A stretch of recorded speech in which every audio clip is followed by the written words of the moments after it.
Seed Season 1! Believe it! This is gonna be awesome! Time to watch it now, Dr. Bio! Nagkaroon ng biglang kislap ng liwanag. Parang kidlat na tumago sa espasyo kasabay ng isang malakas na pagsabog. Nakalutang sa ere si Kaiden, habang natalong lalaki sa ibaba ay paulit-ulit na sinasabing tinatanggap na niya ang pagkatalo at kay Kaiden ang tagumpay. Paalis na siya sa lugar ng labanan nang marinig niya ang mga taong nasa likuran niya na nagbubulungan. Nananalo na naman daw si Kaiden at ilang beses na raw itong nangyari. Pinag-uusapan nila kung paano niya hinahamon ang lahat ng malalakas at lagi siyang nagwawagi.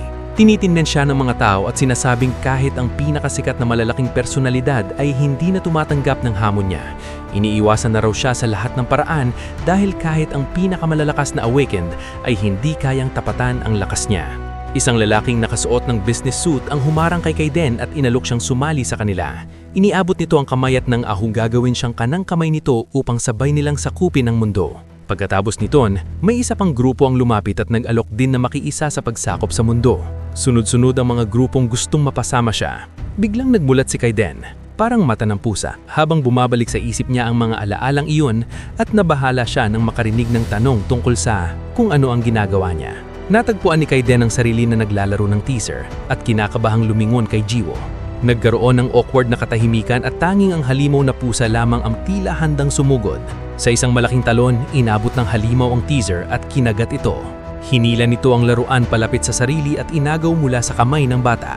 Tumugbo palayo ang halimaw dala ang teaser, habang malungkot na iniisip ni Kaiden kung paanong kusa na lamang gumalaw ang katawan niya. Tinitigan ni Jiwo ng may pag-alala ang umuungong na pusa. Sa huli ay iniliwan ng pusa ang teaser. Naiilawan ng mga poste ang tahimik na kalye habang dahan-dahang bumaba si Jiwo sa hagdan, hawak ang pusa sa kanyang mga bisig. Naisip ni Jiwo na tama si Kaiden, pusa nga iyon dahil ganoon ito kumilos. Sumilip si Jiwo sa kanto at nagtanong kung bakit ganoon ang itsura ng pusa, masyado raw malaki para maging normal na pusa. Sumagot si Kaiden na hindi niya alam, baka raw hindi binibigyan ng treats ng may-ari.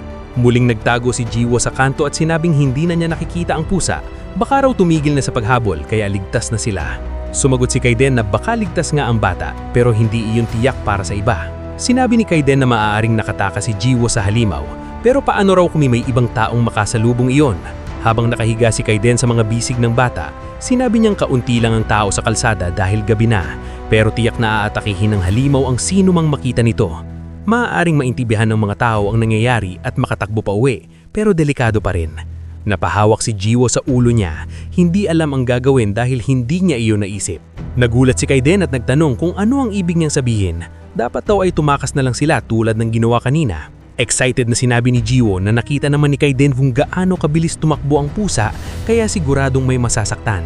Sumagot ang lalaki na dapat ay tumawag sila at i-report iyon.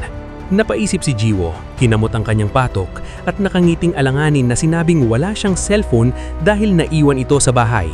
Napabuntong hinga si Kaiden at sinabing wala na silang magagawa. Masiglang sinabi ni Jiwo na maaari pa niyang ayusin ang sitwasyon. Nagtaka si Kaiden at nagtanong kung ano ang pinagsasabi nito. Bakit daw kailangan niyang makialam? Lumiwanag ang flashlight nang sinabing Jiwo na kakaiba daw makarinig ng pusa na nagmumura sa dogwarts. Nagreklamo si Kaiden kung ano naman ang magagawa ng batang ito at tinanong kung nakita ba niya ang pusa, lalo na ang kanyang mga kuko na kayang humiwa sa kotse. Ang taning nasasagot ng bata ay hindi pa rin nila pwedeng iwanan iyon. Ininis na tinignan ni Kaiden ang bata. Ipinikit ang mga mata at bumuntong hininga. Sa iritadong boses, sinabing kung talagang desidido si Jiwo na gumawa ng paraan, tutulungan niya na siya. Labis itong ikinagulat ni Jiwo. Nag-concentrate si Kaiden at sinabing hindi naman ganoon karami, ibibigay niya ang kapangyarihan niya para magamit ng bata. Dapat daw ay sapat na iyon para mapatino ang pusa. Masayang umupo si Jiwo sa tabi niya at nagtanong kung posible ba talaga iyon. Lumayo ng kaunti si Kaiden at sinabing huwag siyang masyadong matuwa dahil pansamantala lang ang kapangyarihan at napakaikling oras lang niya iyon magagamit. Pilaupo niya si Jiwo sa parehong level niya. Itinaas ni Kaiden ang paa at hinawakan ang ulo ng bata. Namula si Jiwo at napahiya rin ang pusa. Biglang parang may maliliit na butil ng liwanag na nagsabog sa paligid. Nanlaki ang mga mata ni Jiwo habang nararamdaman ang kapangyarihang umiikot sa kanya. Umangat ang ipo-ipo ng enerhiya at dahil sa paglilipat ng lakas, sumabog pa ang isang poste ng liwanag. Tumagos ang kapangyarihan sa buong lungsod, parang may mga kuryanteng gumagapang sa kalsada. Nagninigning ang katawan ni Jiwo, tinignan niya ang mga kamay na puno ng lakas at sinabing ramdam niyang umaapaw sa loob niya at may liwanag pang lumalabas sa katawan niya. Pagod na sinabi ni Kaiden na dahil iyon sa kapangyarihan ng liwanag na ipinahiram niya. Habang humahama si Jiwo sa bagong lakas at naghahandang hanapin ng pusa, may narinig silang kaluskos ng kuko sa hagdan. Lumingon si Kaiden at sinabing hindi na niya kailangang hanapin dahil naroon na ito. Umungong ng malalim ang halimaw na pusa. Humakbang si Jiwo at pinatabi si Kaiden dahil baka maging mapanganib. Napangiti si Kaiden at sinanong kung ano daw ang pinagsasabi nito. Siya pa ang pinapatabi? Biglang napaisip si Kaiden, kahit normal na tao ay matatakot sa harap ng ganitong halimaw kahit pang pinahiram niyang lakas ang bata. Tinignan niyang mabuti si Jiwo na nagtatanong kung ito ba ang pusang pumunta sa bahay niya may mga araw na ang nakalipas. Naisip ni Kaiden na baliw ang batang ito. Akala ba niyang naiintindihan ng pusa ang sinasabi niya? Sinabi ni Jiwo na nagtataka siya kung bakit ilang araw na itong hindi nagpapakita at tinanong kung ano ang nangyari dito. Biglang ikinumyom ng halimaw ang paa at tumalon upang atakihin. Napasigaw si Kaiden sa takot at sinabing magtago agad. Muntik nang tamaan ang mukha ni Jiwo ngulit bigla siyang yumuko gamit ang bilis na taglay niya at nakaiwas. Nagulat si Kaiden sa napakabilis na reaksyon.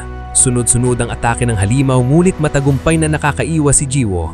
Napaisip si Kaiden, hindi lang ito basta swerte, tila binabasa ng bata ang galaw ng pusa. Hindi maintindihan ni Kaiden kung paano iyon posible. Kahit makita ng mata, imposibleng makareact ng ganoon kabilis ang normal na tao. Sumabog ang espasyo sa puting liwanag habang iniisip niyang hindi naman ginagamit ni Jiwo ang kapangyarihang ipinahiram niya. Puro pag-iwas lang ito. Patuloy ang pagkayat ng halimaw hanggang sa tuluyang tamaan si Jiwo. Naisip ng bata na sinabi ni Kaiden na makalalaban niya ang pusa gamit ang lakas na iyon, ngunit sandali lamang. Kaya kailangan niyang maghintay ng tamang sandali. At dumating nga ang sandaling iyon. Nakaiwas muli si Jiwo, tumalon sa pader at tumulak mula doon. Nagulat si Kaiden. Hindi ito ang kapangyarihang ipinahiram niya. Biglang nawala sa paningin ng halimaw si Jiwo at nang tumingala ito, nakita niyang paparating na ang bata para atakihin. Naisip ni Kaiden na ang batang ito ay binayaan ng liksi at bilis. Ginamit ni Jiwo ang kapangyarihan ni Kaiden. Kinalat ang kidlat mula sa kanyang mga kamay kasabay ng isang malakas na lagabok. Humingi siya na paumansali at saka sumugod sa pusa. Isang nakakabinding sabugan ng umalingaw-ngaw sa pasilyon. Nabasag ang espasyo sa tindi ng kapangyarihan at kumalat ang kidlat sa buong hagdanan. Umupo si Jiwo sa sahig na hinihingal pagkatapos ng laban. Malungkot dahil kinailangan niyang saktan ang pusa. Lumapit si Kaiden at sinabing nagulat siya na direktang sumabog si Jiwo.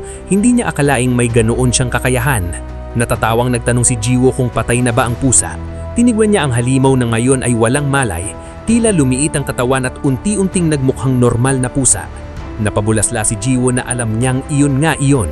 Nagkalat ang usapan sa kalye na wala na silang oras dahil tiyak na may mga taong tatakbo pa roon dahil sa ingay.